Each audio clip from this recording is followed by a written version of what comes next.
La fotógrafa aficionada Julia Margaret Cameron era una inglesa nacida en Calcuta en 1915. Fue una intelectual muy adinerada, amiga de escultores, pintores, músicos y poetas, la mayoría de los cuales posaron para ella. Comenzó a hacer fotografía recién a los 48 años de edad. Transformó un gallinero en un estudio acristalado en el que controlaba la luz regulando persianas enrollables, aunque también trabajó al aire libre, utilizando como fondos paredes con enredaderas. Utilizó la luz lateral y dura, evitando la clásica luz multisectorial y difusa, pero aplicaba una iluminación distinta para cada modelo de acuerdo a las necesidades artísticas de cada toma.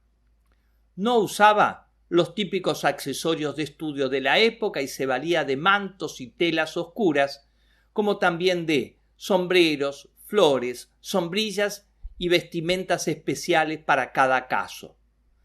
Utilizaba a menudo el recurso de envolver el cuerpo de su modelo con telas negras para atraer la atención sobre las partes claras. Se concentraba por lo general en la cabeza, acercando la cámara todo lo posible. Su técnica era muy desprolija. Trabajaba con grandes placas al colodión húmedo sobre las que muchas veces dejó marcados sus dedos. Y aunque podría haber incorporado adelantos técnicos que le hubiesen permitido disminuir los tiempos de exposición, ella prefería los tiempos largos porque los inevitables movimientos de sus modelos, sumados a los desenfoques intencionales y a las aberraciones del lente de distancia focal corta que utilizaba, producían una falta de definición que era lo que ella quería para captar el contenido eterno de sus personajes, eliminando lo circunstancial y momentáneo.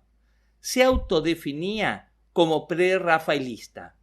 Los prerrafaelistas eran un grupo de pintores, escultores y críticos de arte que procuraban restaurar en el arte inglés la pureza del arte anterior a Rafael.